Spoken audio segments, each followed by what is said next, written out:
today, and I surely need it. But we got some great events coming up. We got a great show for you today as well. Again, I want to put out there, you might hear me reiterate it several times through the show. There's been a venue change for the lectures that's coming up the 10th and the 11th. Instead of Wings Academy, it's going to be at T Squares Academy. That's at 18450 South Miles Avenue. And if you, as far as that location is concerned, you can catch it off of Warrensville or Lee Road, and it's by the Word Church. By the Word Church. So you can get tickets from me, 216-323-6155, or anybody that you may know a part of the Carter G. Woodson committee. So come on out and see these two dynamic brothers. We still got a couple spaces, 3 or 4 spaces left for some vendors. The vendors can only hold about 8 to 10 people there. We still working on some entertainment. We have some of our drummers with Brother Hassan, some African drumming going on during the marketplace before the lecture at 4:30. And also, I believe Kevin Conwell is coming out on Sunday, I believe, and the drummers will be there Saturday. So we got a great show for you. Remember, 18450 South Miles. I didn't get a chance to put it out there for you last week at T Square. So I wanted to make sure of that. Great show for you today. But in the studio as well, we got Brother Vince. What's going on, Brother Vince? Yeah, there's going to be an action-packed June, and you're going to be contributing a lot to that, and a lot of other things going on in the city with the Juneteenth commemoration. So we'll look forward to an action-packed month and an action-packed summer. I just believe that this summer is going to fly by, and before we know it, we're going to be talking about the S word again. But until then, we'll do the best that we can to enjoy these days while we have them. We have a great guest for you today, and he is going to be prominently featured in the events that you have planned for. So let me just give you some information about a brother who is no stranger to you. He is Dr. T. Owens Moore, Ph.D., trained as a physiological psychologist. He's a graduate of Lincoln University in Pennsylvania, and he has an MS and Ph.D. from Howard University. For more than 20 years, he served as a college professor, a biomedical researcher, and an African-centered scholar activist. He's a distinguished educator who appreciates interdisciplinary studies. He served as an assistant professor at Morehouse College in Atlanta and as an associate professor and chairperson of the Department of Psychology at Clark at Atlanta University. So many things that we could say about him. I will just say that Brother Moore is following in the footsteps of some of the greatest scholars who have existed on the planet. And I'm talking about Naeem Akbar. I'm talking about Dr. Asa Hilliard. There's so many, and we are honored to have him in our presence today. So without any further ado, welcome to 360 Info Network, Dr. T. Owens Moore. Thank you, comrades. Thank you, Brother Tony and Brother Vince, for inviting me to, again, in this new environment. We used to have just a phone call and discuss what was going on in the world, but now we are StreamYarding it. So thank you very much for this opportunity to be along with you and discuss some serious issues that are going on in our community. Absolutely, my brothers. And, we can't toot the horn is loud enough, really, because it's just so many things going on, so many different levels. I know our listeners are getting it from a local level of seeing the crime and the violence that is going on in our communities and neighborhoods. So we can get all wrapped up into that little sphere of existence right there. But things are going on, in our state and our government, over in the motherland, Africa, which we should be having an ear to what's going on, because that might be our sanction when it all comes down to it. Yeah, I think they mentioned last week talking about these 15-minute cities and how that's going to impact us. What's going on with the food, the water. It's just so much, and that's why I try to abstain at all from being distracted by entertainment at this particular point. But my good doctor, my friend, and I just want you to know I'm coming to see you this summer, man. I got to get down there, brother. I'm coming to see you down there.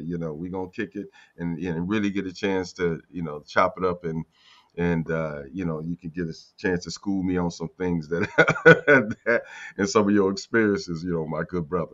But we're doing a lecture that's coming up.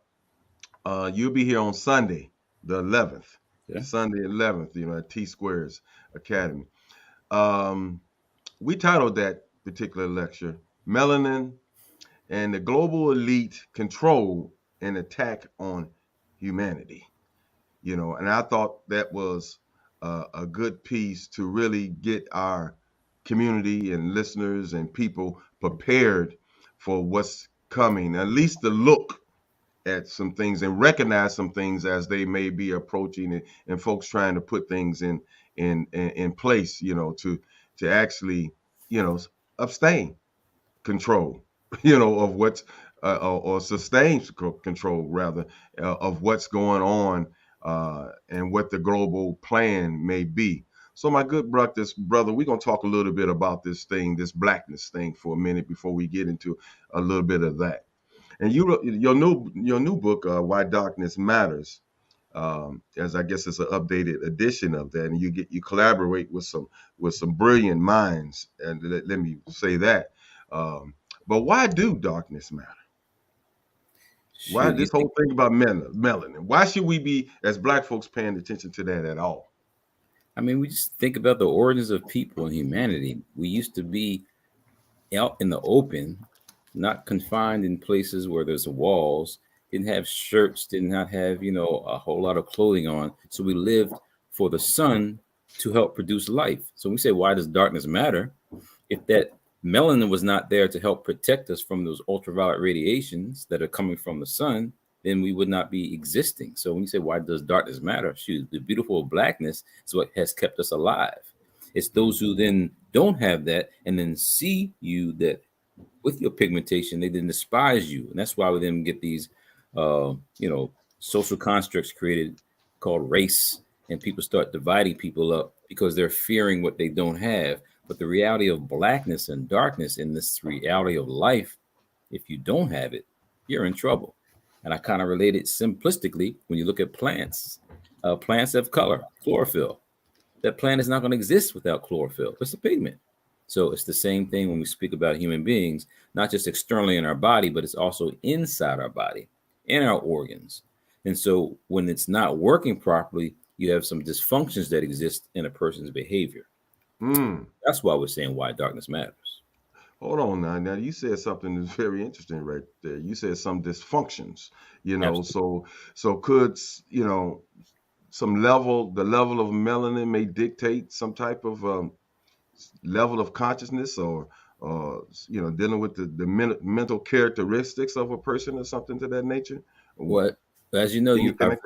I wrote Science of Melanin back in '95, and then I wrote Dark Matters, Dark Secrets in 2002. So for years, I've been discussing the importance of melanin in the brain and how from food items to toxic elements that can then impact the way melanin functions internally. If we don't treat it properly, you have some psychomotor problems. When we say psycho, we're talking about the mind, motor, and movement. So Okay. we as African people are those who have a lot of skill development in terms of movement, and it's the brain that produces that.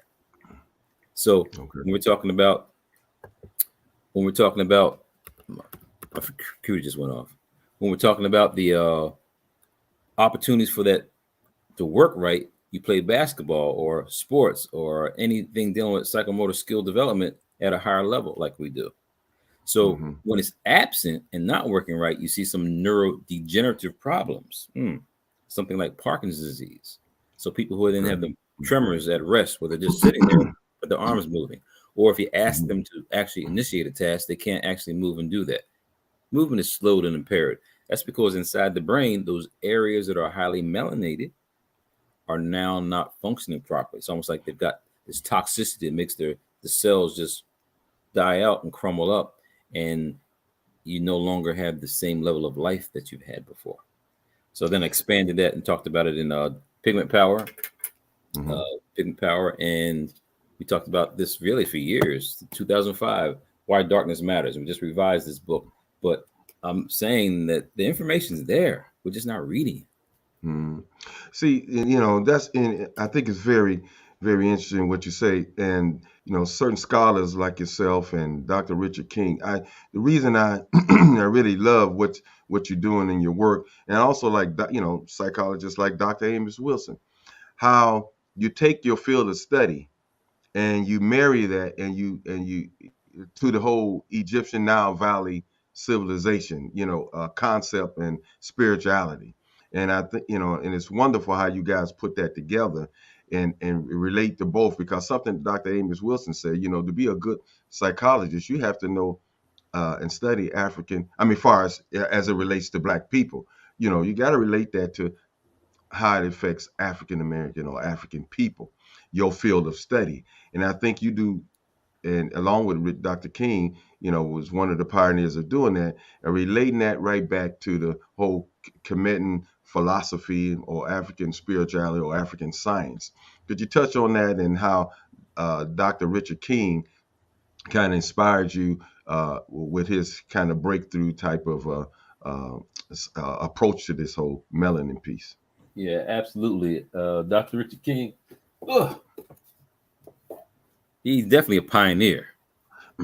His book called African Origins of Biological Psychiatry. I'm not sure if you can see that, but I got the hardbound book signed by me. Yeah. I didn't see that one. I didn't know. Signed by Dr. King. Yeah, okay. Kind of hard for you to see with the lighting there. But what I'm saying is that he, I critiqued his work and other scholars in my book, The Science of Melanin, just to make it right for us to understand what they were trying to say. So he never had any concerns and problems with the way I was reviewing the material. But then we got a chance to collaborate together, and we did the Why Darkness Matters book. It was first published by Jawanja Kunjufu's company, African American Images. So there was a concern about some of the royalty issues, so they switched and went to an Amazon publishing venture. And in my opinion, that was a mistake because Amazon messed the book up. They're not publishers, they just print stuff. So we then went ahead and revised it 2023 and got this book out here. And since then, Dr. King has passed. May his soul rest in peace. So I did an obituary in the book honoring his work. Make sure we acknowledge that he was one of the great authors of this book. It's also along with Bruce Bynum. You heard of him. He wrote a book called African Unconscious. Sister Ann Brown, biochemist, retired from Medgar Evers College, and then myself. So we actually added 2 new chapters for the new book. So I would like to have a discussion with you about this, because we're going back in time, speaking about what our ancient African ancestors knew. And you know about the pyramids and the technology that was going on then, and you see that we can't replicate that today. But we have a different society today. We used to do this interview on the telephone and just by, cell phone, telephone. Now we're here actually seeing one another as we're having discussion. So technology has changed. The reality is, though, is this better than the technology we had before or worse? There's development going on. So what we're seeing with the way that we're using computers is fantastic, but is it really better than what we had in the past? Yeah, when we're that's the question. to the universe, connected to the spiritual elements, as you say. That's what we're talking about in the book. We're talking about more of a connection to nature and environment, and the technology is taking us away from that. That's my opinion. You have a discussion on that? Yes. We're going to further delve off into that. We're going to go into this with this break right now. You listen to 360 M4. I'm your host, Antonio, along with Vince Robinson, 1490 AM. We're talking to Dr. T. Owens Moore, author of Why Darkness Matters, and he will be here on June 11th, Sunday, June 11th at T Squared. The lectures kick off about 4:30 p.m., but we're going to preface that with the African marketplace. So come on out, listen to a little music, and support our vendors, at T Squares. We still looking for tables. If you're looking for the van, we still got a couple tables there. And so give me a call, 216-323-6155. We're going to take a quick break, and we're going to continue our conversation. We'll be right back at you.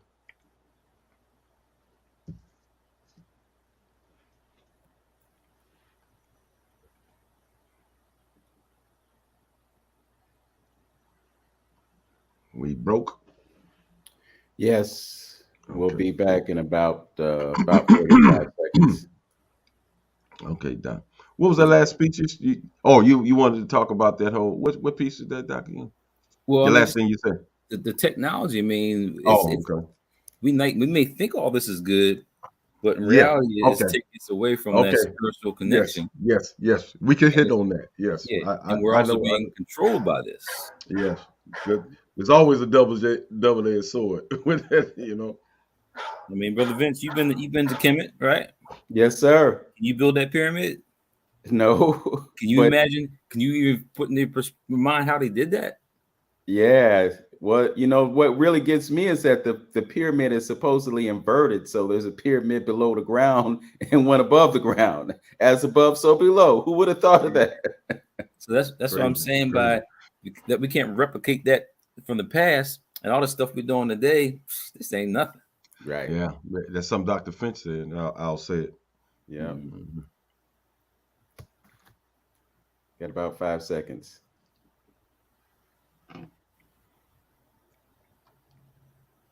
All right, we're back. 360 Info Network with Hamtonio and yours truly, Vince Robinson, and our very special guest, Dr. T. Owens Moore.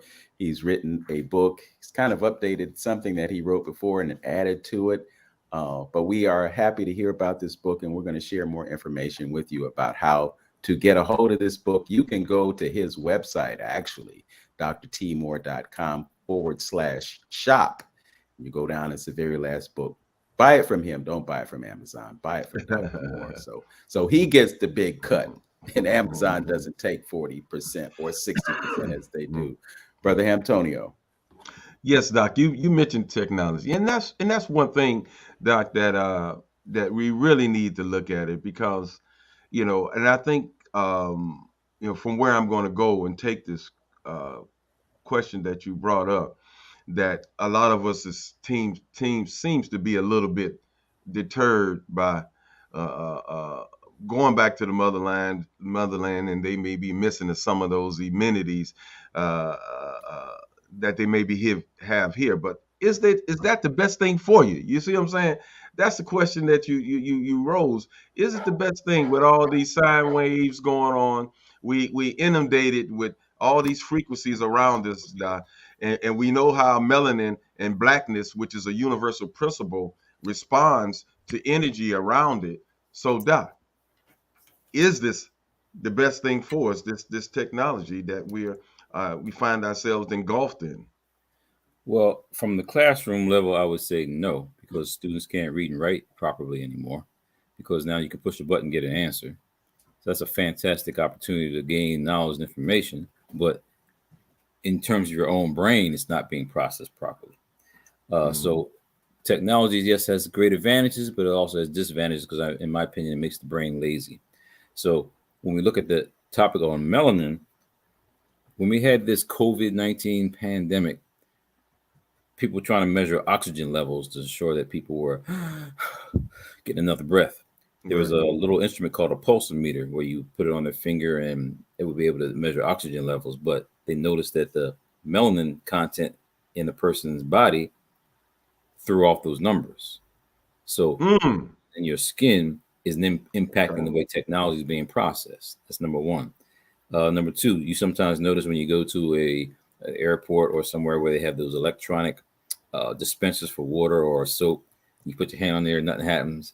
And sometimes nothing happens because the melanin is not triggered, not focused on your skin tone or for it to be reflected, so nothing happens. So now, Okay. that's melanin and technology. We also have a problem with this, what do you call it? The visual orientation and seeing your face, visual recognition. Because my computer now, sorry, I got a new computer, so now I can go ahead and look in it. And now what comes on rather than me having to push in a code. Well, this visual recognition is now becoming problematic in the real world because you now have artificial intelligence that's now going to supersede human intelligence. And so the big scare is how artificial intelligence can now be used improperly and now start targeting certain people. And if you already know that African people or black or melanated or pigment people are being targeted by the system, therefore the technology can be constructed to limit your ability to thrive in this society. like computers attacking people who have your certain facial features. And they may be wrong, but the people who are setting up the computers and creating that are melanin recessive. And they're going to create programs that deal with targeting melanin dominant people. So that can be problematic on a real scale, a large scale. Have you ever seen any like documentaries, not documentaries, but movies, series called like Black Mirror? If you watch some of those programs, it talks about the use of technology and how it can be really used against you. And have you ever seen a movie called Ex Machina about a movie? I say Machina because that's how I heard it termed, but it was about a robots that they wanted to see if it could have emotional intelligence. It's called the Turing test, Turin. So computer specialists now are trying to figure out ways that they can use computers, and can those computers actually now have feelings and make decisions? Because you have a drone, you would create it. There's reports right now about drones that are now, it may have attacked the drone person who's creating it because the person said to do something else, but the drone says, no, this is not what we should be doing. And you know how it is when you do your, that's what I'm saying. By artificial intelligence now is going to supersede human intelligence. So on that level of problems that can happen with technology being used against us, when those computers start thinking and going beyond, and you know that we as African people have not been looked in a positive light, that can now be used and targeted against us. So the documentation data is there that can happen. You know, you touched on something, Doc, that I just was having a conversation with a couple folks, you know, and we was talking about, I was talking about melanin, and I was just talking about our physiology and, you know, some of our biochemistry and stuff like that, and giving some of the natural laws of blackness being attracting energy. And you touched a little bit about that. I say, hey, when we go to the doctor and have radiation, we need to have a conversation. See, and we're not taught in our schools about some of the harmful things that is out here that is affecting melanin dominant people. And then I went on to state and see if you can confirm this. You kind of did in a sense about the hospital instrumentation and calibration is based on the physiology of a white male and white female. So can you speak on that, Doc? Yeah, I mean that's the dangers of us being reviewed, analyzed, treated by those that don't know your physiology. I had a white doctor to tell me, "Don't worry about vitamin D. Don't worry about that. Just take the jab. Don't worry about vitamin D." So this white doctor is going to tell me, as a black man in the United States, where we don't get enough vitamin D, it's not important. So basically, trying to kill me. So we can't necessarily depend upon those that don't have your same physiology because they just may not know. So that's problematic from a hospital setting. I'm just saying that when we deal with the real world and technology, people are being mislabeled or wrongly accused because of what the technology says, because the technology is not focused on your features. So you then can be mislabeled or wrongly accused because the technology says, but in reality is it wasn't you. So we can have problems with those that don't understand your phenotype, physiology, and now you have instrumentation created that's now going against you, and that's problematic. Right, and that's real crazy. I know in the book you mentioned a couple. I don't know if it was Bynum or Brown talked about that, and I think when I did the interview with you on my channel, that neuromelanin. Can you explain that neuromelanin? And you talked about those fire atoms as well. Yeah, so we've already known that there are pigmented cells in the brain. So the ones that produce the something called dopamine in the middle of the brain, an area called the substantia nigra. That area is very important for helping out with Parkinson's disease. There's another area called the locus ceruleus that's deep down the brain stem. So I'll be able to show those during the lecture. But that locus ceruleus means like blue dot in Sanskrit. So it's a dark area of cells that project up to the brain. They produce primarily norepinephrine. So you got these these neurotransmitters that are important for your brain to work, and they're coming from sites that are dark in color. The raphe nucleus helps to produce something called serotonin. So serotonin, dopamine, norepinephrine, all those are key for your brain to function right. If they're not being produced, you have some problems. Like low serotonin causes people to have depressed-like feelings. Not enough dopamine, you can have a low mood, and too much dopamine makes you feel like you have schizophrenia. So any imbalance in those chemicals is going to cause a problem with your behavior. So those pigmented cells in the brain, the neuromelanin, become key. And it's like, how can that be dark in your brain when there's no sunlight hitting your brain? Because you think about the outside, the skin, sun's hitting your skin, and you become darker in color. But inside, it's not like the sun is hitting the brain, but those cells are there genetically. They're there early on in development to ensure that the brain is going to be functioning properly for, again, navigating through the world that we're in. So why darkness matters, that neuromelanin in the brain, without it, you're in trouble. I know, Doctor, it was the first time I heard and read anything about it with, the great Dr. Richard King that talked about that in the black dot. And I believe it was in King's book that talked about how in our European brothers that the pineal gland, by the time they're 30s or so, gets to calcifying, and if we don't use it right, and with the, I guess, excessive use of some of those chemicals such as fluoride, I presume that, Doc, you can correct me on this, that is a big contributor to some of the issues we might have with our pineal gland. How can we marry this conversation of this melanin with our pineal gland? Yeah, see, and then people have talked about fluoride levels have impacted people's intelligence.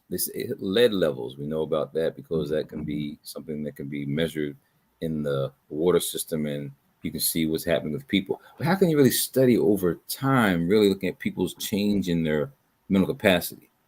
Well, that becomes the problem. But we know that it is an issue. So the pineal gland in spirituality, how do you now study that? So all these topics that are being presented here, it's hard to just pinpoint to say exactly that's going to occur, because the pineal gland, yes, dead in the center of the brain, associated with having higher forms of consciousness. People say it can be calcified, and Dr. King have his work where he talks about the studying post-mortem, looking at calcified pineal glands and comparing it between ethnic groups. So that study and that information is there.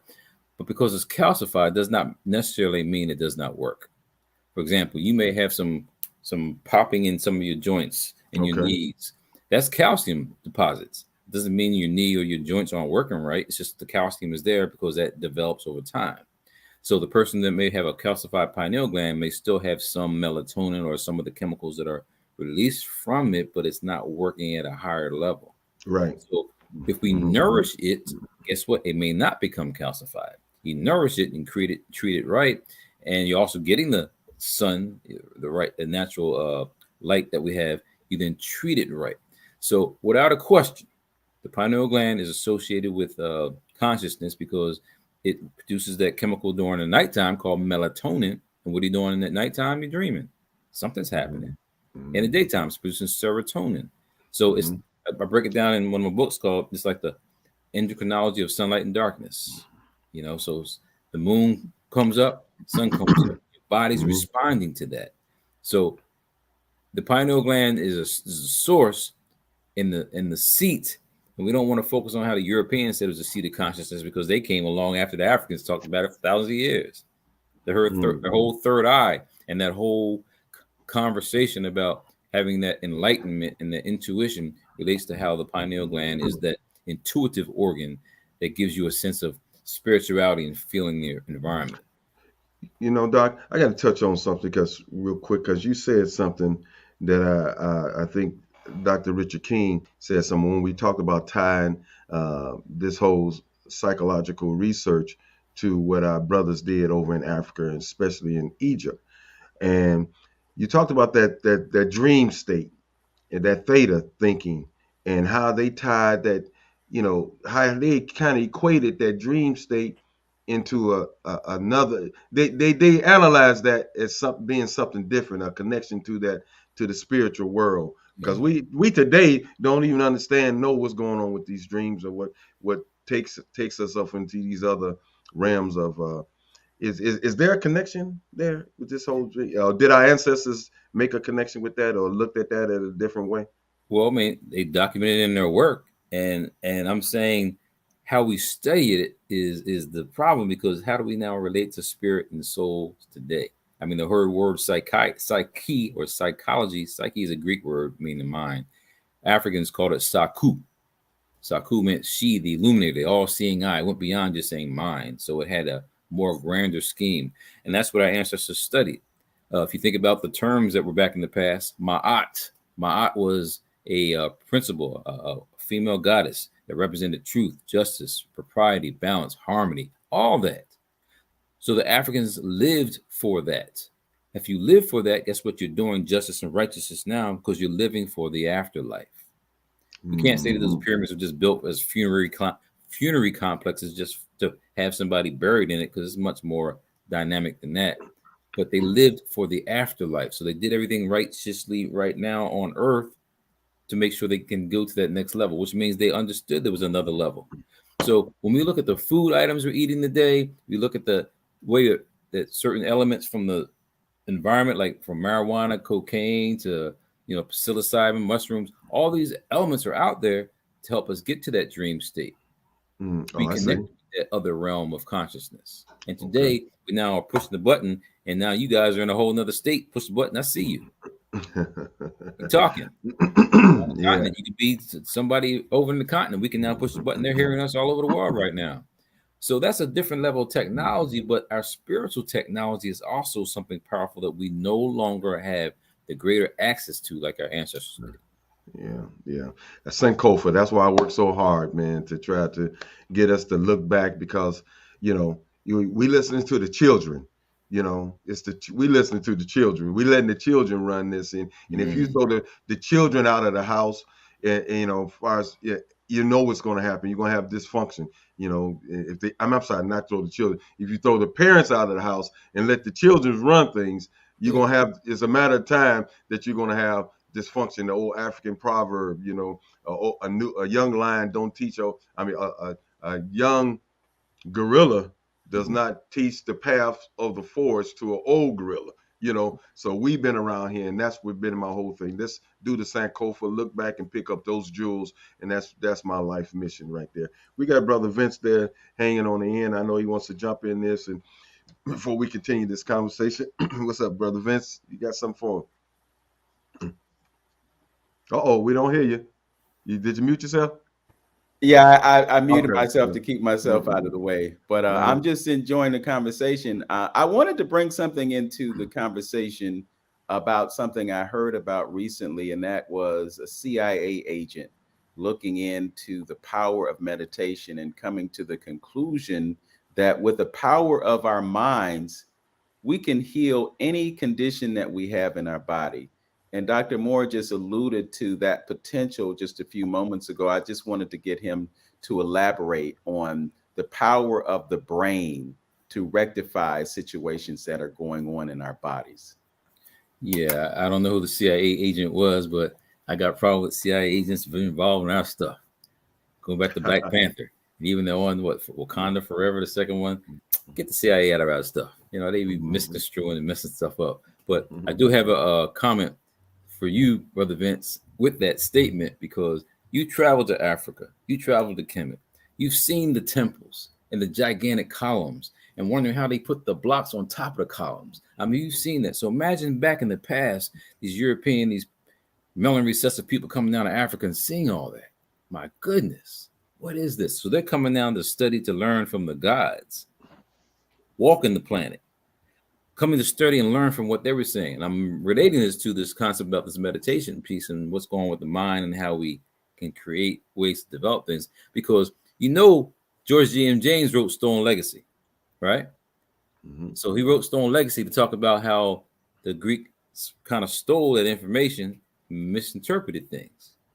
So if he's saying stone legacy, guess what? There was something before those Greeks came in there. Greek history is like 640 to 322 BC. That's a little blip in history versus African history way before that and after that. So what he's saying in the book Stone Legacy is that there's something called fire atoms. NOUS, dealing with nous and the mind. What?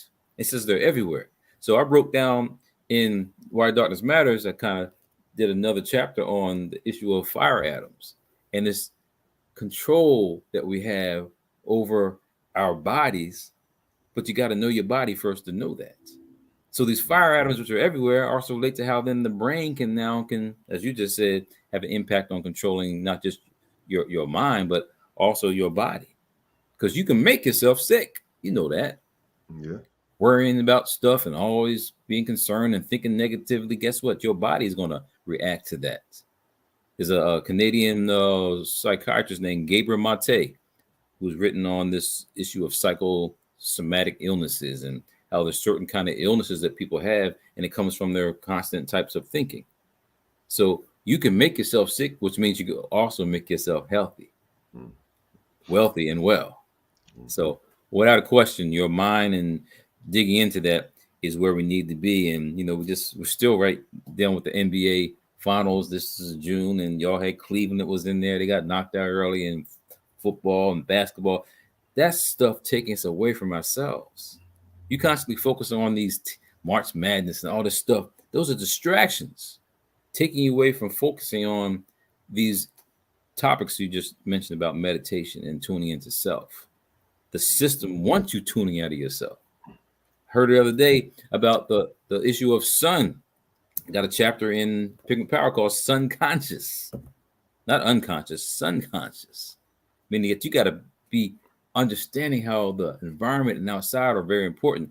And those people who know that are now trying to cover up the sky. Mm-hmm. All those chemtrails and all those lines up there to make it more cloudy to stop the sun from getting in, because the sun changes your consciousness. That's why I'm thinking that when you were traveling there in Kemet and you saw those big buildings and the pyramids, those people were living in that hot ASS sun. No, they couldn't have been melanin recessive people because they couldn't have lasted out there. Mm-hmm. So the sun produced that environment for them to create that certain level of intellect in that environment. Now we're all living in that cold environment up Cleveland. You're living indoors. You're not outside. And so our whole mindset has changed. Yeah, I definitely think it's a relationship. Mm-hmm. For sure. Yeah, I was wanted to also follow up with you because we've had conversations about microwave radiation, and you have been one of those who has said, you shouldn't be putting that phone right next to your head. We're walking around with phones in our pockets, and then they affect our genitalia, and we're not aware of it.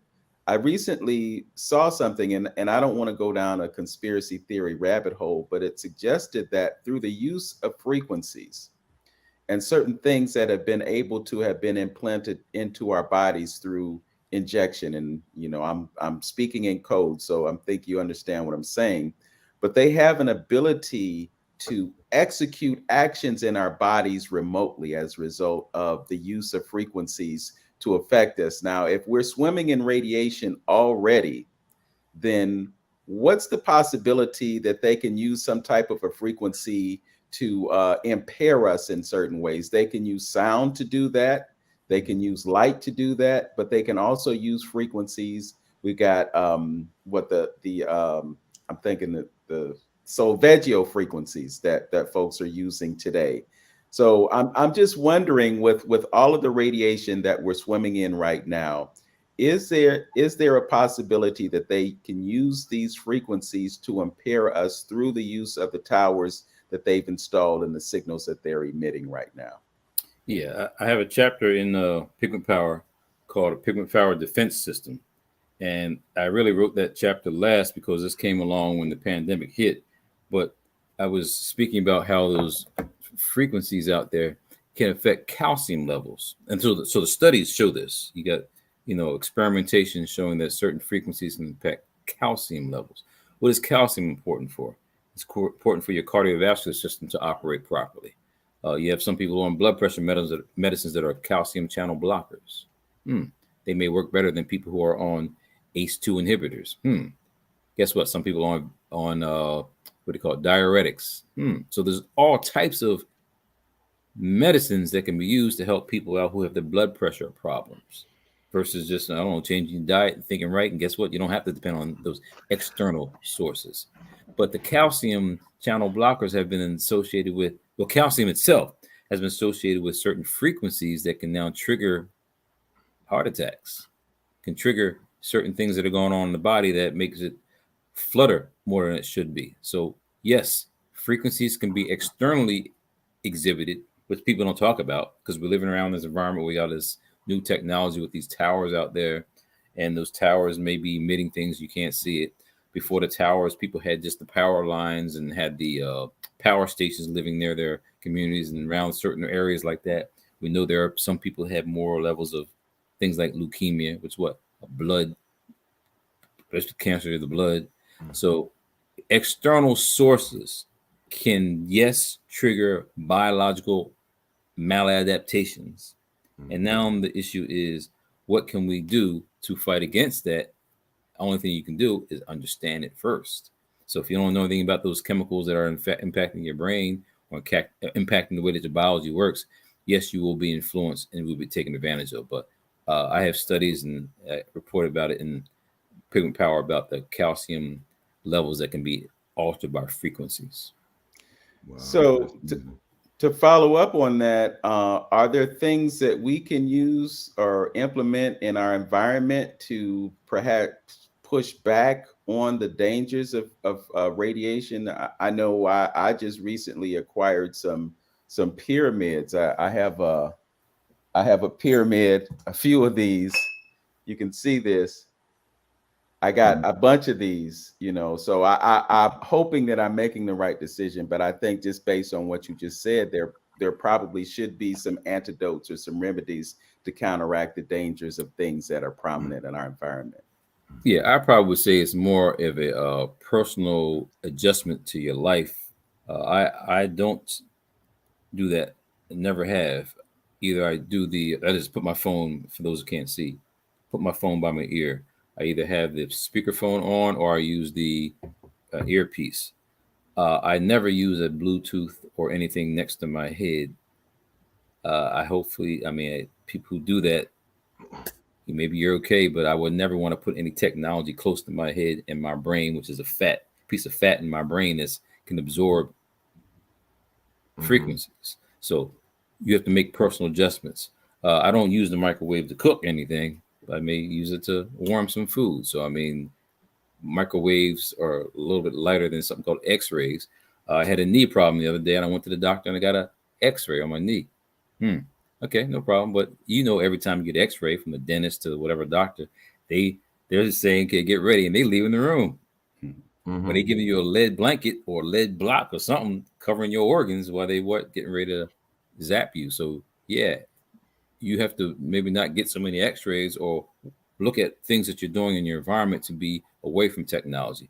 And then the danger with the computer is that the images or the radiation from the computer screen has changed over the years, because that radiation was really destroying our lenses and having impact on our bodies. So the technology's changed where the emission is not as bad, but still being around the computer all the time and in my opinion, that Bluetooth, at Wi-Fi, all that, you must limit your access, but your exposure to those environments. You don't need to have the Bluetooth on all the time. And it's in your home. The Wi-Fi doesn't need to be right next to your bedroom, your router and all that. So make adjustments to your life to eliminate the reasons why you think you're going crazy. You're going crazy because of that technology. And go outside, absolutely go outside somewhere. Yeah, we're gonna take another quick break. Look like my camera just did something here, but that's okay. Yeah, well, actually, watch it Hamtonio, again. Hamtonio, we'll pass on the break. Let's just man, keep it flowing.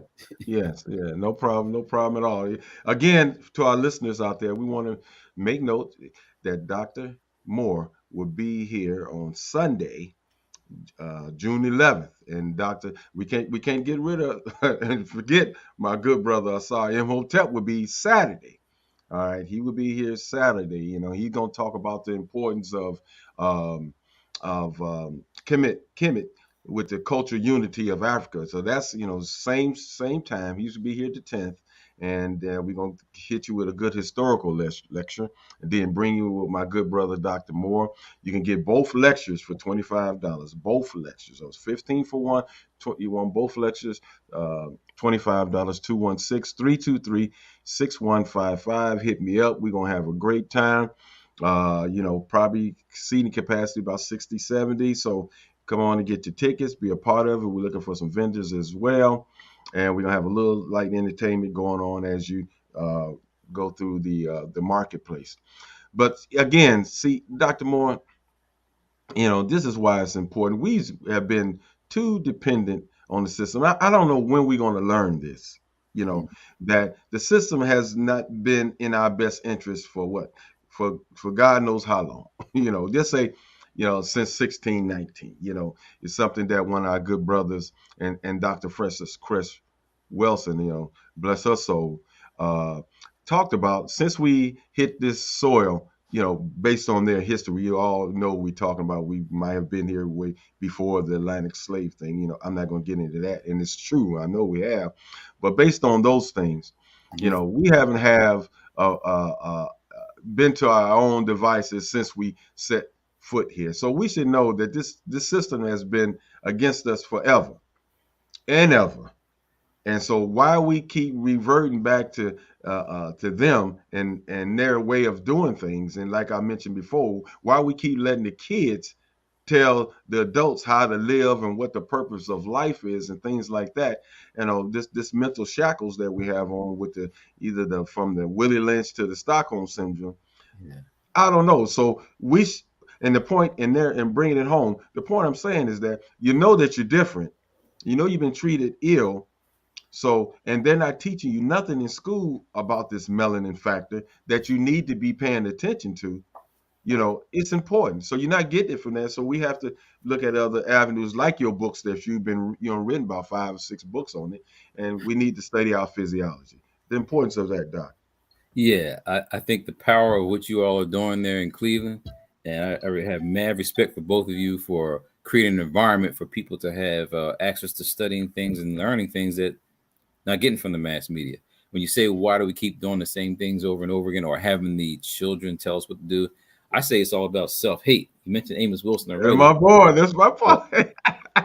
But there's a psychologist of self-hatred. The psychologist of us not wanting to do for ourselves. I mean, you can go to Africa right now and see those white images of Jesus on the buses, or images of white Jesus there on Africa. It's like, how does that happen today in 2023? Happens because there's an issue of self-hatred that we have for ourselves and not appreciating our history. So the environment that you're creating there in Cleveland for the lecture is to give people a chance to see the world differently than what the mass mind manipulators are telling them what to think. Mm-hmm. You can't go beyond what the confines of what the box of that television is telling you a vision, you are in trouble. I got in one of my books, Pigment Power, I talk about this book that you can't find. How can you not find it when I got it right in my hand? Because they've taken stuff from the internet. This is a book called Blacks, The Race from Beyond the Stars. So now if I got the book, how can you can't find that book? Because they don't want you talking about that stuff. Who has the power to just make things absent from the internet? Doc, yes, we want to throw a few little teasers out there about this lecture coming up. You need to get out, folks, and come, because we have to ready ourselves for what's going on, what's coming down the pike.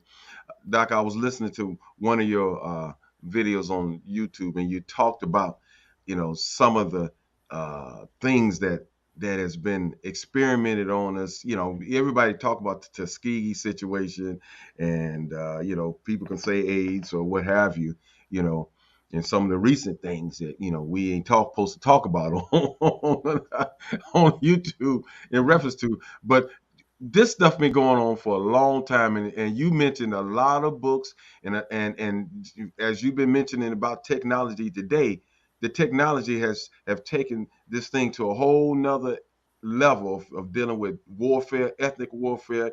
And if you start saying the wrong thing, and you think you left here on normal conditions, and those are some of the things that we're going to be talking about to try to prepare you to, as far as navigating, through this thing called life in America. You guys use GPS? Yes. Yeah. You know what GPS stands for? Global Positioning Satellite. Yeah, or system. You know how many System. people don't know what GPS stands for, but they use it all the time because they can't read maps anymore? You know how you like go, like, I know I should go this way. You go and guess what it says? Recalculating. Mm-hmm. Tries to help you out. And so that's the computer doing that. I mean, that's fantastic technology. I mean, it's telling you, you go, okay, you don't want to go this way? Okay, I can now direct you another way to still get you there. So that's GPS. Imagine a system that's against you now.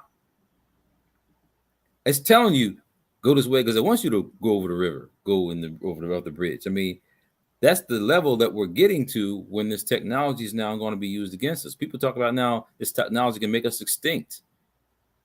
I mean, there have been civilizations that have been extinct before, You ever heard of Tasmanian people? I mean, they're extinct. You know what? People did that, though.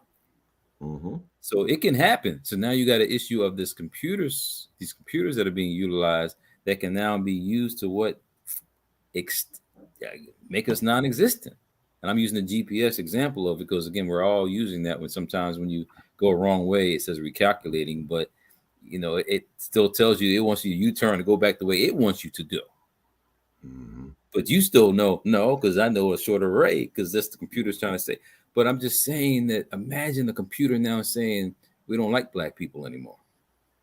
We want to eliminate black people. Anybody who has a dark pigmentation, eliminate. You think that can't happen? Well, again, people, those are some of the things that we're going to be talking about doing a lecture and preparing ourselves, to at least have our tentacles out there to receive, when the stuff start coming down in your face and you see it on TV, you seeing these developments, you see some of the crazy stuff that Brother Gates, who loves black folks so much that he want to vaccinate the whole world. And but he out there blocking the sun. He out there creating genetically modified mosquitoes for you.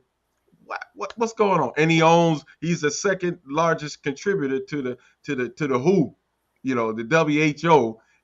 What's up, man? This man surely love us, and he surely love black folks, and people don't know he been sued in other countries for some of his works, So anyway, come on out, guys, and catch my good brother here, Dr. Moore, on the June 11th. Yeah, he lecture start by 4:30. Come on out to the marketplace and support our vendors as well. In 18450 South Miles, that's across from the Word Church there. Come on out to T Square Academy and join into this discussion, so we can raise our level of consciousness, so we can get on the right track and connecting, and it's all, to me, it's all about connecting to what we left behind in Africa, that African consciousness, because I think that's going to be the saving grace for us as people. I have no other doubt, like something Dr. Henry Clark said, and even recently Dr. Umar, we have no friends. We have no friends. It's going to take us to save us. So why not connect to what our great people have laid down for, because they've been around here for thousands of years. Brother Vince. Yeah, we have just a few moments left, and the broadcast will end on WERE at 12 o'clock noon. So we just have a few more moments left. But I have a deep and profound question that I have to ask Dr. Moore, and unfortunately, we don't have enough time to answer that question. But if Dr. Moore is so inclined and he can continue to stay on with us on StreamYard, we'll talk about a few more things before we shut the StreamYard piece down. But until then, we want to invite everyone to participate in these lectures. I just think about the fact that what we share in these occasions is so much more profound than what you're going to get by going to a theater and watching people get blown up and shot at and all that other good stuff. as we said earlier in the program, there are so many distractions that we have, but we have access to just profound information. And we have scholars like Dr. Moore and others that Brother Hamtonio has invited to come to Cleveland and share their knowledge. So I can't overstate it. Come out to the lectures on the 10th, on the 10th and the 11th, the 10th and the 11th. Asari Imhotep, deep brother, knows his stuff. Same with Dr. Moore, deep brother knows his stuff. You're not going to get this by turning on WKYC in Cleveland. It is not going to happen. This is vital and crucial information for our survival. So don't sleep on it. You got full endorsement and support here. So with that, we'd like to thank Dr. Owens for joining us today. We'd like to thank you for joining us on 360 Info Network right here on AM 1490 WERE. We'd like to thank our engineer, Tone, for bringing us to this next level of sharing information with you. So with that, as always, know yourself, love yourself, be yourself, and make today your absolute best day. Peace. Peace. Peace. So we got about 40 seconds before the broadcast ends. But as I said before, StreamYard is still continuing. And just based on what you just said, Dr. Moore, do you think that it's possible for these robots that they're engineering right now to become sentient beings? Yes. Before you even ask the question, yes. And that's my point about you use GPS. You see what's happening. How does it know that there's an accident up there already? You know what I mean? Mm-hmm. Those computers can read the internet faster than you can. So darn well if they can read it faster than your brain can. Now it's an issue of ethics. How much more power do we give to the computers? Yeah. They used to be able to clone people. They said, no, let's not focus on that because that's dangerous. Nuclear power, they created nuclear power. Oh, be careful about that because you can blow up and kill people. Now you got this issue with the computers. You got ethics issues that are going to be impactful. Did y'all see that movie Ex Machina? No, I've heard about it. I did too. I know what you're talking about. It's a female robot, isn't it? Yeah, and she's behind a little a barrier, and the guy's being tested, and she's like manipulating him. And she manipulated to the point that she killed him and got out and walking in the world. So that's just a movie. Oh, really? Yeah, it's just a movie. Prior to that, there was a movie called She with Joaquin Phoenix. He was dating his operating system. He was dating his operating system on his phone. Okay. So that's like low core, but people connected to that phone, right? So that was discussing how they were, using computers, then people get connected to it. But we're talking about now creating robots. People having sex with robots now. So robots are pretty much, in my opinion, the danger that's going to be coming.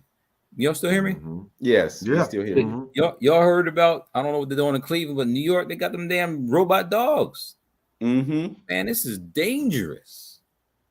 Yeah, that's why robot dogs. Yeah, I did hear that. Yeah. Mm-hmm. Yeah, you a policeman. You know that. That's easy technology. You have a little robot walking with you now. That robot can now visualize and see people. And if it's visualizing dark people is always the enemy, man, that shit is, that is dangerous. You talking about a robot going to dictate whether or not you should be now even getting a ticket? Because now we got problems with white officers and black, I don't know, persons getting tickets. So now they want to go ahead and say, well, let's use robots rather than people getting involved in that. So send the robot up to the car, say, well, you were going 60, so 45 mile an hour. Here's your ticket and leave. Man, how disconnected that is a society. But that's a mentality that's being created. And so you say, can they be sentinel beings? I said, hell yeah, they can, because now they can think faster and quicker than you. I can ask a question right now. How many championships did Michael Jordan get? How long did Kareem stay in the NBA? I can push that on the button now and get the answer. I can't do that in my brain. So yeah, the calculations and the way that computers can work and operate, oh my goodness, we're in trouble. So that's crazy, because just think about too, I know Wayne spoke about, You know, we have 5G now, but shoot, they talking about going 6G and above. You know, coming from I think he mentioned it coming from a satellite. You know what I mean? Not even the towers. You know, so my point is all that technology that you just said. You know, can you imagine the frequency and the waves that are going around in order to operate those particular systems like that? And we engulfed in this cesspool Yeah. of all of that. You know. And just think about, I don't know where else you've been in Africa, Brother Vince, or I know Hampton, you've been to Ghana, right? Mm-hmm. Yeah, some of those places are not technology driven. So the Mm-hmm. people are still just people relating to Right. people, human level. Right. So the more technology they start bringing to their environments, guess what? Things may change in their consciousness. Yes. Cool. You know, even on the food items, I studied phytoestrogens or soy products. You know, I studied hamsters and I'm looking at aggressive behavior. So I'm castrating the hamsters, and the castrated hamsters are still aggressive. So it can't be testosterone. Let me manipulate the diet. So manipulate the diet, and so phytoestrogens are chemicals that are coming from the food items that produce estrogen. Do you know there's a lot of twins in a place called Ibu Land in Nigeria? Yes, I heard that. A lot of twins. Why is that? They eat a lot of yams. What do yams have? Phytoestrogens. So on a scientific level, with the environment, you see how it can change your biology. Well, imagine externally something changing your biology. That is technology. Well, I got to bring this up, bruh, because day before yesterday, I heard about something else that is very estrogen laden, and that is chicken. Even though they say on some of the chicken hormone free. Well, that's hormone free from hormones being added to them to develop them. But the chicken itself, there's a sister that was on TikTok and she was talking about eating for your blood type. And the one thing that was injurious to all blood types was chicken.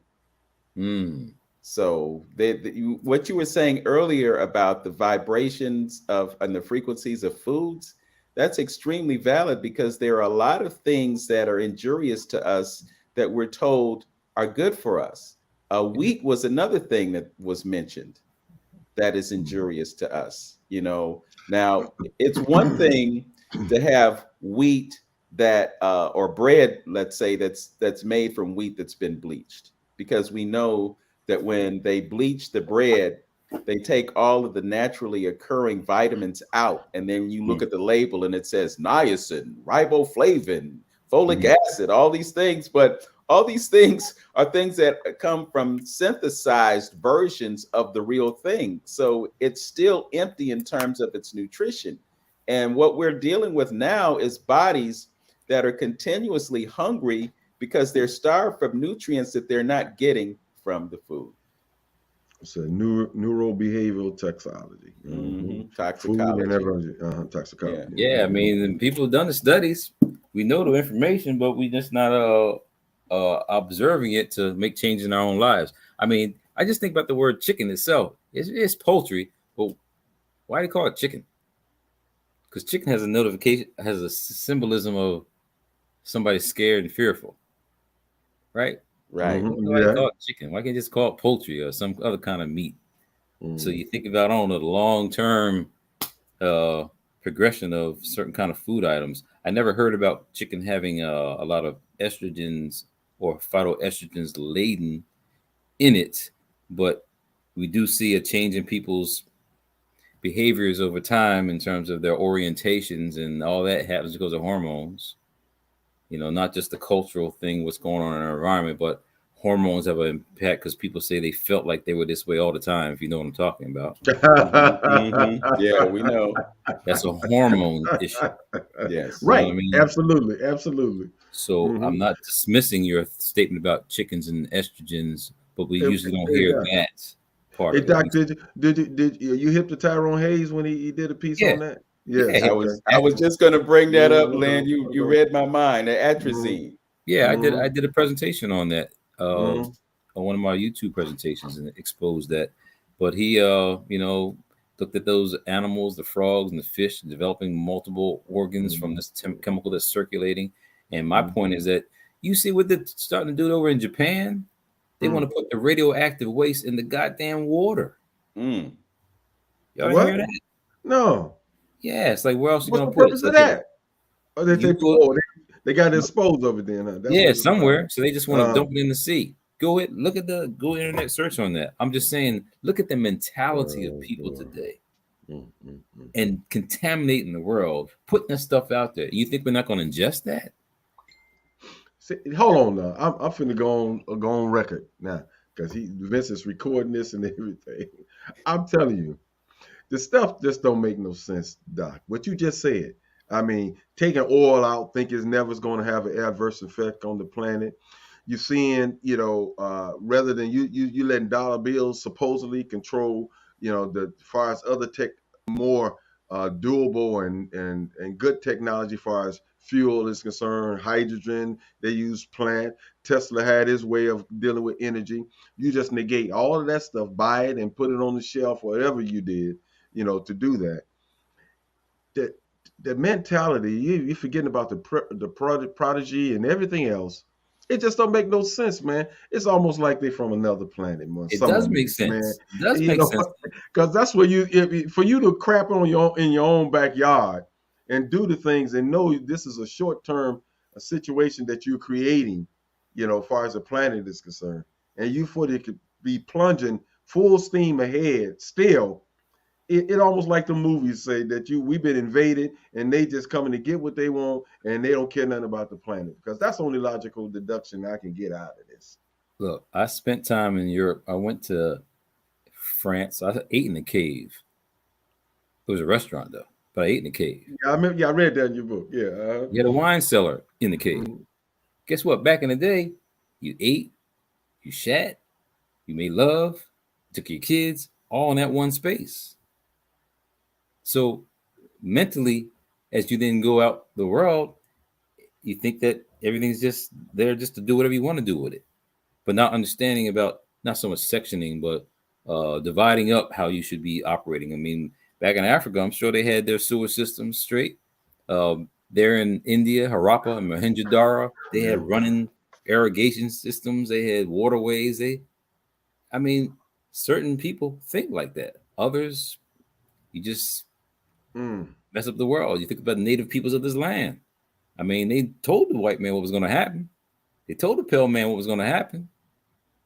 And those native peoples are being, have been subjugated and put on the reservations, but their theories and their thoughts still stand today. And it's like full circle. Here we are now, where you just said you extracting things from the earth, nowhere to put it, creating plastics, got aluminum, where you could put it. The whole industry of plastics today is a joke. Got your trash truck coming through, the recycling cup coming through. Now no longer a recycling truck. They all throw it in the same place because the plastic industry is a joke. You're recycling that stuff, but it's not really being a blue bottle or a green bottle. That stuff is not being processed properly. They don't know where to put it. So what do? They throw it in the sea. Yeah, I Happens to mean, yeah, whales. right, exactly. I've just seen something about the fish getting all this plastic and stuff in them and all this. Come on, so you mean to tell me they'd rather kill everything like that and destroy the Yes. planet rather than going back to glass bottles? Oh shoot, they trying to get to the moon. That white man was named Elon Musk. Ain't they trying to go to the moon? They want to go somewhere else. Yeah, F this place up, go somewhere else. Well, it really is go. Get on out. Y'all leave the planet. It ain't gonna happen. Speaking of the moon, I was watching the footage of the astronauts on the moon, and I had this crazy thought. Who was holding the camera that was capturing the footage? It was on the module on the rocket itself. I don't think so, because if the camera was showing the module and the astronauts, then there had to be somebody else holding the camera.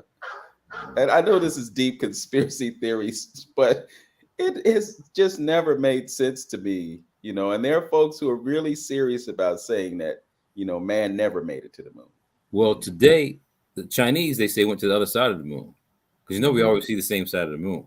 Mm-hmm. They said he went to the other side, and there should be images out there showing what they saw. Because sometimes that stuff comes out back months or years later after they've gone, because it takes a while for the processing to happen. But they say the Chinese went to the other side of the moon.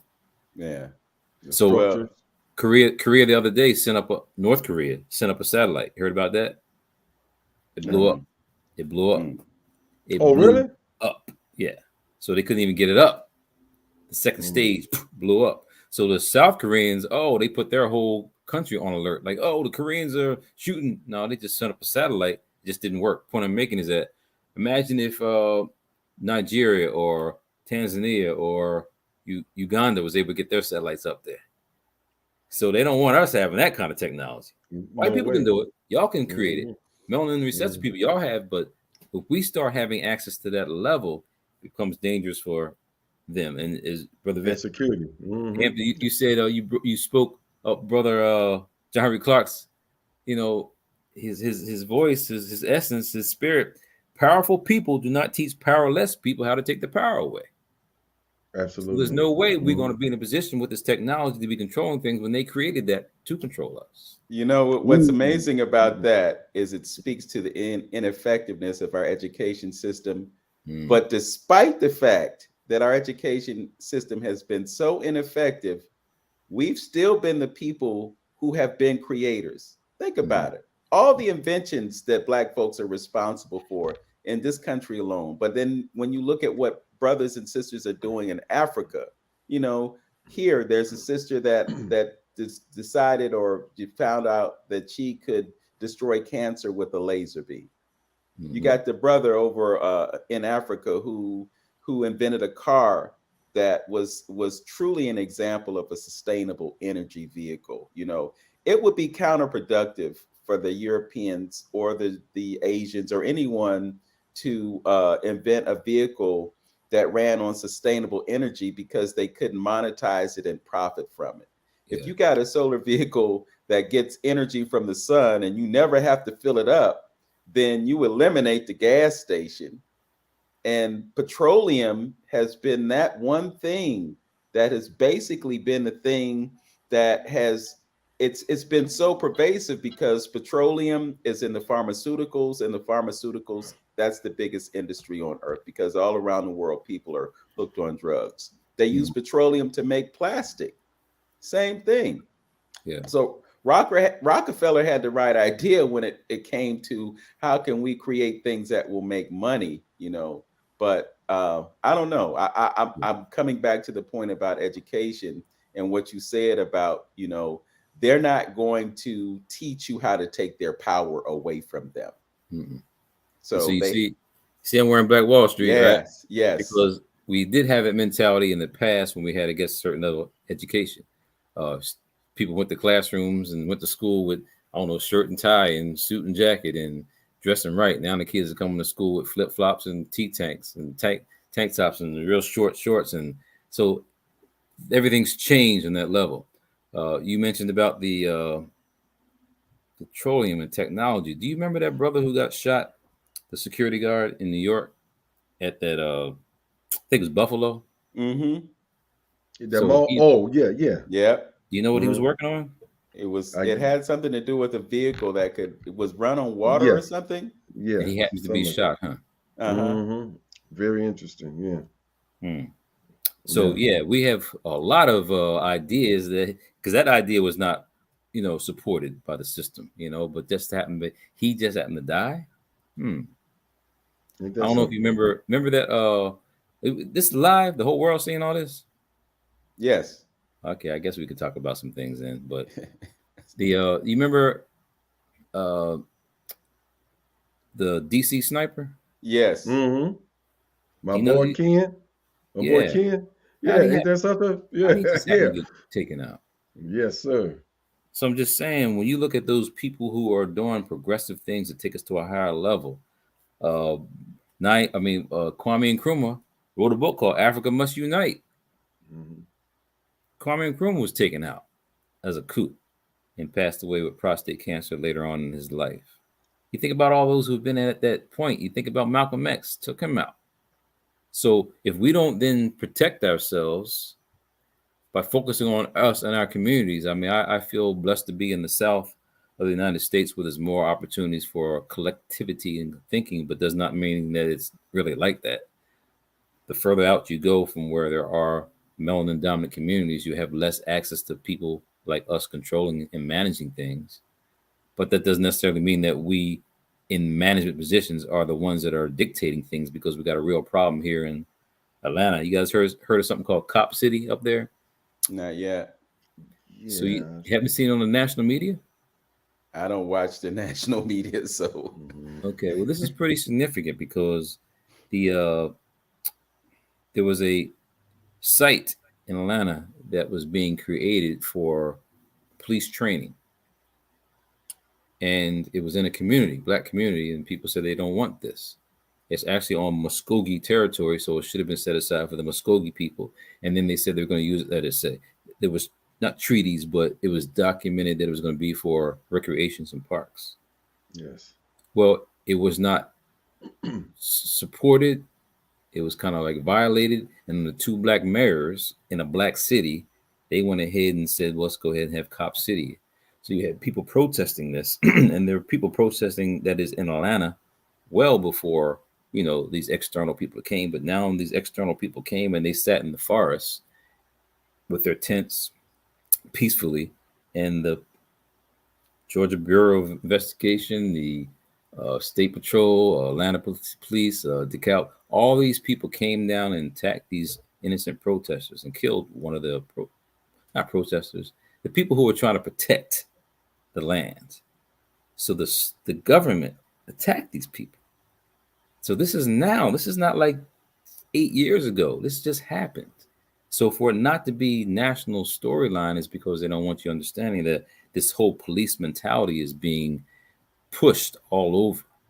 And that's not the way to go. They don't need more training. If there's more training, we wouldn't have all these darn killings that are going on with brutality that's going on in the police. You need to have more access to community development. If the kids have nowhere to play, what are they going to do? They're going to try to rob your house because they got nothing else to do. You know what I mean? So we don't even think on that level of community development to create environments where people have access to doing different things, like productive things. No jobs. Summer's here. What them kids? You're gonna need. When I grew up, something called PAL, Police Athletic League. They got that anymore?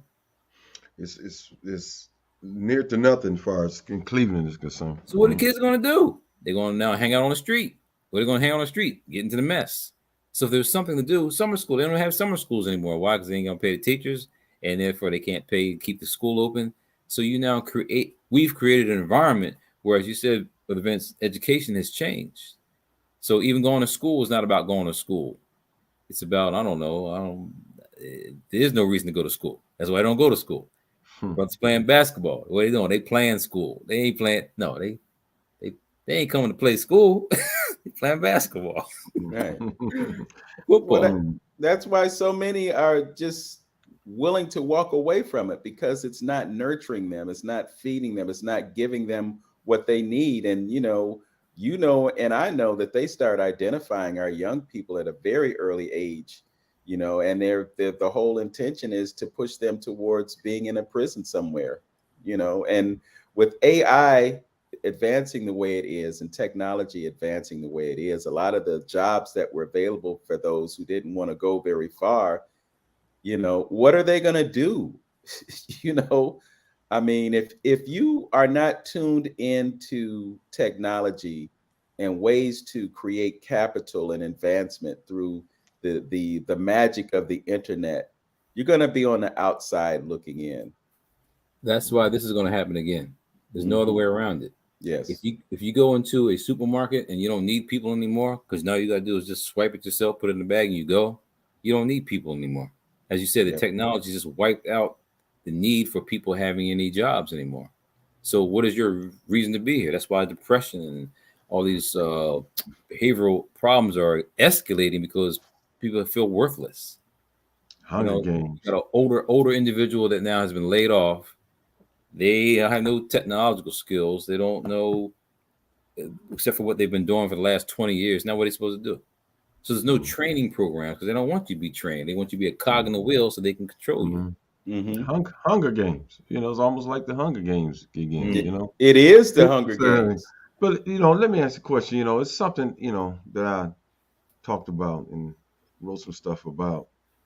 It's very troubling to me that our talented 10. It's something me and my brother just talked about too yesterday. That It's not rocket science to know and understand. How did the Europeans conquer Africa? Well, they went in and took the children, and then by two generations, you forgot any remnants of your culture and what it's about. And it's going to take the same thing. I think you mentioned that too, Doc.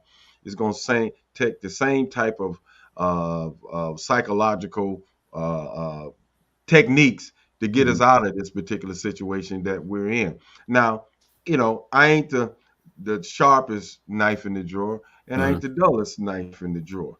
But I can see that we're gonna have to get to a point of educating our own kids. Now, this is the problem I have. The Cornell Westers of the world, the folks who's in education, things like that, they have to see that you can't keep allowing other folks to train and to teach your children. Dr. Amos Wilson said that if we don't teach our kids to solve our current day problems, what are you doing? What you just self perpetuate, you're on a hamster wheel doing the same things. For instance, if we have a problem with owning businesses in our community, and we see that as an ethnic group that's a problem, our curriculum should be evolved around training our kids for in the future to be business owners. That's simple logic. Our talented 10 should definitely know that and understand that. But what's the deal? It's not gonna If happen. Yeah, we lost. It's not gonna happen. Because I mean, how many years have we been where we now have our communities and no one who's at those convenience stores in your community looks like you? It's not gonna happen. So we've Mm, we've become that lost where we don't even control in our own communities, don't know our neighbors anymore. We didn't grow up like that from our generation. The kids mhm, today are growing up like that, and now what do they do? They out in the street with gangs because that's the only connection they have for a social environment that makes them feel like somebody. Because families are disintegrated. So, like I said, how they get Africa, you disintegrate the darn family. You break everybody up. That's what I'm saying. I was trying to do some genetic studies on trauma.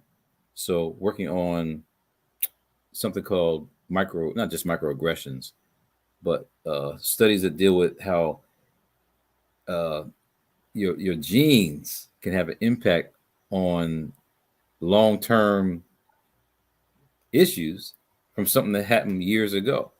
And so okay. for us, we don't even study slavery. Ain't no degrees on slavery. There's no schools, institutions that have studies on slavery. A class here and there, but for you to be extracted from your family and taken somewhere, Hmm. what's Hmm. the stress involved in that? A woman who's pregnant, seeing her mother get killed, her husband being chopped up. I mean, what's the impact of that on the baby? Yes. So all these things on that level, you look at why Africa is so decimated and is so problematic is because they came in and destroyed the family, which is our unit.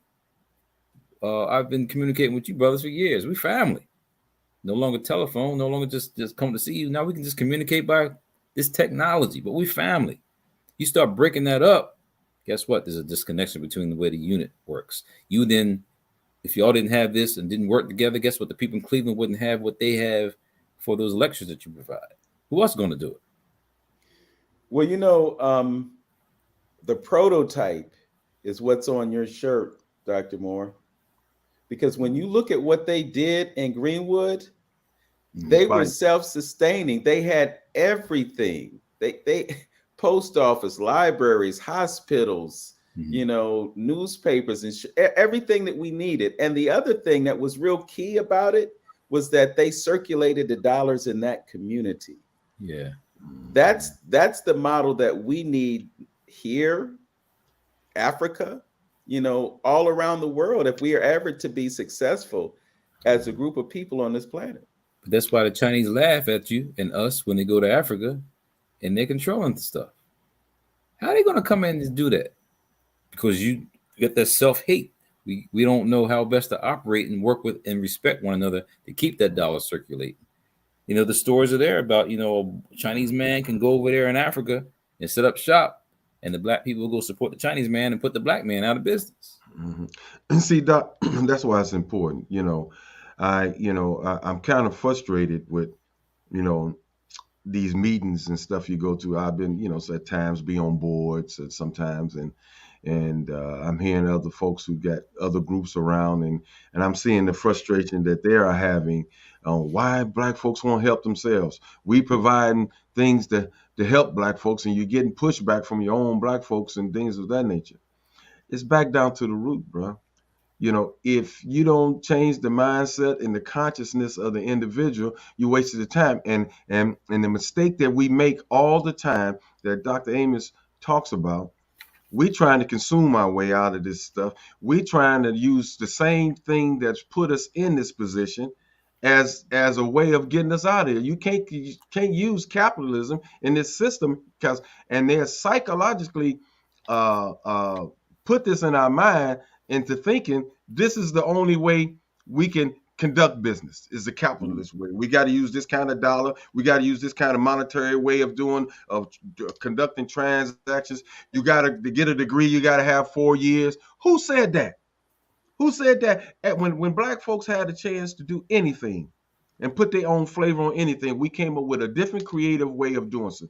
Brother Kima Pongo in Zimbabwe, he said, hey, we're gonna do our schools like this. Once you get a degree, guess what? Before you can get your paper, you got to go out there and teach 10 other people what you have learned. And they're going to grade you on how well you taught them. Now look how fast everybody's going to learn that information. It's a different approach. We will do and put a different spin on anything we get our hands on and do. But we're so locked in, think it's the only way to do it. This is the only way you can, that's something that Dr. Layla Africa said. Does it take 6 years to learn about an eyeball? It don't take that long to learn about an eyeball. You know what I'm saying? So we gotta free this up. We free this mindset up and following the system and the master and the powers that be, and thinking it's the only way. And some of our good brothers, Junior Milan and all of them, and Brother Mpongo said as well. Why we keep following the Constitution that was based on colonialism. Let's incorporate, and I think Dr. Whitaker is saying, let's incorporate those principles and traditions as far as Africa is concerned and how we govern our society. That's how we got to clear up this mindset and break our way away from this system. Simply put. Yeah, I'm just saying it's not going to be that simple because it's a system.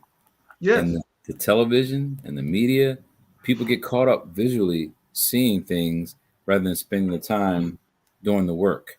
And now we're living in an age where you can push a button, get an answer. So the consciousness has changed. You can tell a person about a book, but they got to go read the book. I mean, the challenge with it's not like just in a book, but it's still what you do after you get that information. Yeah. And most of the time, I'm saying many of us are in positions where you can tell somebody to read, but if you ain't reading, how they going to read? That's what I'm saying with the children. The kids come to classrooms. I mean, some ain't read no books. If you aren't reading books, that means your vocabulary is limited. That means you can't critically think about things. They say, you got too much information. You're sharing too much. Well, guess what? I'm helping you to connect the dots. You can't know everything, but you start connecting dots. Boom, that light bulb should go off, and now you start to understand things. That's why, for me, it's a pleasure and a joy to go abroad and talk to people because they got a hunger. They're not caught up in the system that we have here and all the stuff. I mean, I've been watching. I didn't watch March Madness. I don't think I watched one of the games. NBA, okay, yeah, I watched here and there. I watched tennis. I mean, but those are distractions. I'm now lifting weights sometimes if I'm watching the game or watching something because I got to do something. Can't just look at that. It's kind of hard to read a book while you're watching something. But I'm just saying, TV is a distraction. And they know that. And that's why they got the commercials. Control it. That's why they control it. And anybody who come in, they want to make sure they got their hands into that whole piece for sure. Commercials. Did y'all see that one commercial with it was with Vince, you don't watch TV no more, huh? Right. I don't watch TV. So. Well, they had one with Kevin Hart, and I think one side was Allen Iverson, another side was I think Steph Curry. They were talking about the Capital One card or something like that. Cash back. Because with practice. You talking about practice? Yeah. I'm busting my butt in the game talking about practice. So they're talking about the cash back. So they're not using us in the scheme of the media. and getting us sucked into that. So commercials are to get you, zoned in on being in the system. That's what I'm saying. We're caught up in the system. I don't see us getting out of that. I mean, you had Neely Fuller, who wrote that book that inspired Dr. Wells to do what she did. It's a system. And if you're not investing time like you're doing right here, rather than watching a game, but investing in information that make you change your consciousness, we can't win. I'm just saying the reality. I'm seeing in the classroom. I'm ready to get out of the classroom because I'm saying there's a struggle with people wanting to know. They just, what's my grade? They don't want to see the test anymore. You took the test. They don't want to see what they got wrong. Just what's my grade? How can you ever do better if you don't know what you did wrong in the first place? Wow. Well, I think to your point, it's because it's just a process and they understand that. So what's important to them is the outcome. I filled out all this, what's the outcome? But the content is not important. It's just getting through the process. But just back to my point then. Okay, yes, we see the level of those people who respond and act like that. Now, people like yourself, Doc, and hopefully the Cornell Westers of the world, they understand that. So why they're not setting up systems in order to take that back and to make them, accountable and go through a whole nother that whole basic foundational process of critical thinking. Why not? Why ain't they doing it? Whatever you spend most of your time because it's always been a few who made the decision for the many. So yeah, okay, we get with these students, as you mentioned, is sheeple. Why not the high level conscientious people doing something about that? Whatever you spend most of your time doing is what you value. So if you don't value freedom, then you're not going to spend your time on freedom. It's easy to be a slave. Ignorance is strength. I mean, saw that in 1984. Ignorance is strength. You keep the people ignorant, you keep them in control. And most people don't want to have a chance to or be exposed to information, because once you're exposed, guess what? You got to change your behavior. Yeah. You got to do something different. Most people don't want to be there. They rather just let someone else do it for them. And that's what I'm saying. We as a people are stuck because we've had this generational complex of others dictating and running things. And it's not like we can't do. I got a book the other day called The Black Russian. I don't know if you ever heard of that, but there's a brother named Fred. Let somebody borrow that book. But it's about a brother back in the 1800s, 1900s that was over in Russia, running clubs. Not just Russia. He was in Constantinople. He was in Turkey. How does he get from Mississippi doing that? Back in the day, he didn't have access to all the information we have today. Frederick Bruce Thomas. Yeah. You read the book? No, I just looked it up. The Black Russian, written by, to me, it was a dynamic book because it really explained the travails of someone struggling in the South with his father getting killed by some racist people who couldn't understand us trying to do our own thing. He took that mentality and went abroad and created a life. He was like a millionaire back in the day, running clubs in places where they didn't worry about your color and your blackness. Come here as a person to do what you need to do. That's why many of our African, ancestors enjoy going outside of America. They didn't have to fight and deal with all that. Malcolm even said that as Malcolm traveled, they saw Malcolm just as a brother, as a man. So they started having conversations with some white woman on the plane, and she saw the X on his suitcase. She says, "What does that X stand for?" Malcolm X. So she then was quiet for a little bit. It's like, "Oh, I thought you were just a man. You're Malcolm X." Oh, so now she's looking for the what? Devil orange and all that. So outside of the context of America, white people some of them are just white people, but most of them think that here in America they boss, not just white, they boss and white people. So traveling abroad, this guy, Fred Bruce Mitchell, I mean, I respect the fact that he was able to go all over the world. He's in France. He was running stuff without an education. So we can do it, but you got to have the commitment to want to do it. Yeah. That's what I always say. If we had the chance, we would put some flavor on it. Definitely, if we had the chance. We just like that, we just like that. We would put the flavor on anything, and that African consciousness, God consciousness DNA would come out, our ancestors would come out and we put some kind of creativity on that and make it work for us. You We know who just Henry like that. Kissinger is? Kissinger, yeah. Yes. You know him? He's still Yes. alive? Yes. He's I still think he alive. is. Yeah. Why? Well, yeah, I want. You heard This of boy gonna Trump? live forever, man. You Yeah. heard somebody named Donald Trump? Mm-hmm. Why he's still alive? You heard of Fauci? Why he's still alive? They got all these black people dying young. What's going on with that? Not saying a conspiracy about the white people or white people live longer and the young black people are dying young, but y'all know it's not healthy. Not something's wrong. Something's disconnected about this. Why they live long? Mitch McConnell, why he's still alive? Why all these people who are making all these bad decisions for us to thrive still alive? But you got the system. That's why they're still alive, because they're making those decisions. Did y'all hear about the young lady that spoke in New York? She's a valedictorian. I think it was Cooney. She gave a speech about what's going on in the world, and they vilified her in the media. Of course, some people supported her, but she was just telling the truth about how it is with people being subjugated in this world. And she was, I think she was a Muslim student, but they attacked her. And so when we say about the system is constructed to attack people who are going against the grain. And if we don't create environments that are safeguard them, say it again. Safeguard them. Yeah. So if we don't create those environments, then we can't win. Mm-hmm. Mm-hmm. Yes. Wow. That's amazing. Well, this has been a bonus cherry on top. We've had a few folks that have been tuned in while we've been online. Our brother Stephen Boyd chimed in back 29 minutes ago. He was just talking about how they're bypassing 6G and going to 7G.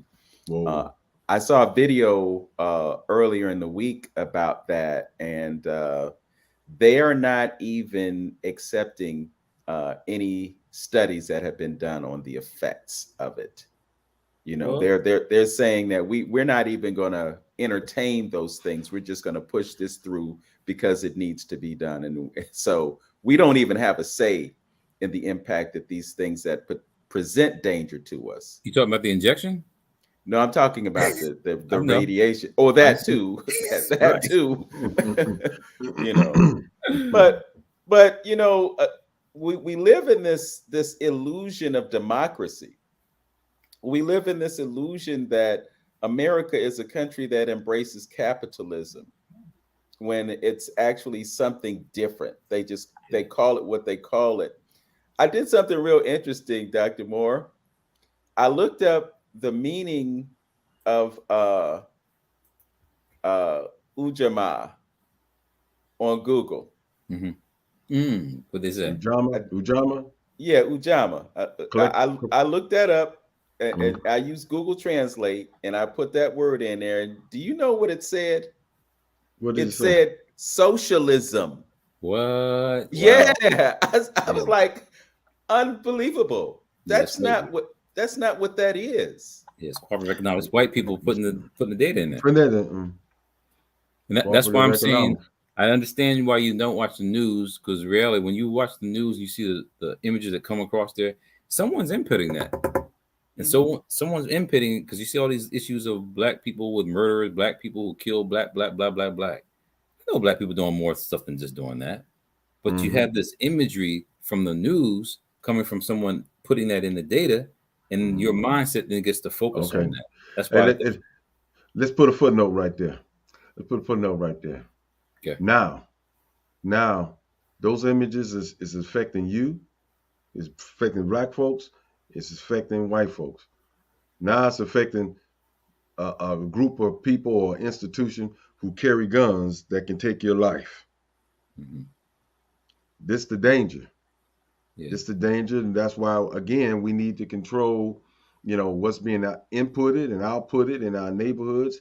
But those are fights that we're not even looking to get into, controlling that, because I think I read something at one time, or ran across something that, actually you can attack the FCC for suggesting what kind of programming that you want in your neighborhoods and your communities, But we, again, the mindset, we allow those things, they keep happening because images is images create emotions, you respond by certain actions. And Yeah. that's why it's so important and viable on what they did to the Cosbys and the Ice Cubes of the world and the Byron Allens of the world, who wanted to have an input and dealing with the imagery that is being put out here. Yeah. Like I said, I'm down south where I have opportunity to spend my dollar with us more than you can. They're up north, but that's where it's going to have to be. We have to start thinking on that level of circulating that money and that mindset within the community, because those that are outside the community have no interest for you to thrive and make it. I mean, you go to Africa, it's going to be some of the same storylines because you know why Idi Amin was such a bad person in the media or the system. I know because he's kicking their behind out his country and stuff like that. That's Yeah. one of the things he did. See, Africa for the Africans, right? Yeah. So for that, that's a dangerous mentality. If you say Europe for the Europeans, I mean, it's all right. Nobody saying nothing. It's good. And all those people, the migration, the immigration issues, and those people on the boats coming across, and here you got the United States with the. You remember Khalid Muhammad? Yeah. Yes. What did he call the Statue of Liberty? You remember that? Called it the whore in the harbor. Oh. Why he's saying it so harshly? Because the Statue of Liberty was about, people come bring me your downtrodden, bring me the people who are, struggling. America's not thinking about that today, are they? Yeah. Oh no. So they regulating that. Well, you talked about Idi Amin. What about Muammar Gaddafi? Yeah, he had a little green book. Yeah. You have his green book? No, I don't. I got his green book. But he was about Africa for Africans. And the revolutionary thing that he wanted to do was change the monetary system. And when he started talking about having a commodity-backed currency, that's when they took him out. Yeah, and the system's going to collapse. You saw the game they played with the debt ceiling game this past 2 weeks. The game saying that, okay, if we let the economy go because we don't want to create more fake money in the system, then everything's going to fall apart. Guess what? It's going to fall apart. Other countries, they ain't looking at the dollar. It's going to fall apart. It's a matter of when. This thing that just went down is just postponed to 2025. It's going to fall apart. Yeah. And guess what? If you're not prepared by now, that BMW with that $600 car payment, you better get rid of it. Yeah. That house that you're buying got eight rooms on it. You only want living in it. You better get rid of it. Yeah, that's what I said. Those big ticket items that you ain't no purchases and no big ticket items right now. No, not at all, man. So it's going to collapse. It's just a matter of when. Yeah. And I was trying to look at. You ever heard of Jack Forbes? I have not. Yeah, he's a Native American writer. He's deceased now. May his soul rest in peace. But he wrote about something called the Wetiko disease. It's like it's a cannibalism, a psychosis that we have about always wanting to have. Yes. So as a Native American, he's describing how Columbus and other cannibals describes this mindset that we're going through today that we're having a conversation about. People have written on this. People have discussed these things. We're just not implementing it in our lives to make a change to alter the system. That's what I'm saying. Now with the technology stuff, watch that movie Ex Machina. You're going to see, oh my goodness, that could really happen. Yeah, I'm gonna have in the world. I'm gonna have to get off my diet, Brother Moore, and watch this movie. You can do that. I wanted to share something before we close the broadcast down, and it was just a thought that I had this morning. I saw a penny on the floor. I found a penny the other day, and somehow it fell out of my pocket, and it was sitting on the floor. And I was looking at that penny, and I was thinking to myself, wow, knowing what I know about America's financial system, that penny actually has more value than a dollar bill. It has more value than $100 bill. And if there were $1,000 bill, it has more value than the $1,000 bill because the penny is made of a substance that has greater value just because it's a metal. And our whole financial system is based on the illusion that this paper that we're carrying around has value, because really the only value that it has is what is assigned to us by the government, that is enforced by the weapons that they have, and the confidence that we as subjects in this country give it. Mm-hmm. But the truth of the matter is that penny has more value than the paper currency, because the paper, whether there's a 1 on it or whether it's 100, the cost of that piece of paper is still the same across the board. Yeah. So on the dollar, it says this is legal tender. It's not even money, right? It's just paper. Right. It says that. The penny itself, isn't it brown? Mm-hmm. And isn't it like the president's facing the other way?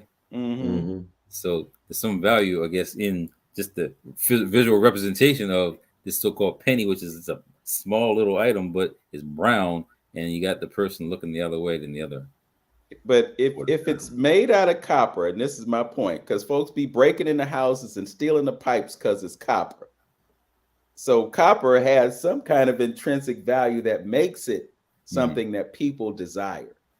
Right. So that, I guess that's my point about the irony of the fact that a penny could actually be worth more than a dollar. And as this system continues, because you talked about them raising the debt ceiling, and the infusion of all this extra money means that the money is worth even less.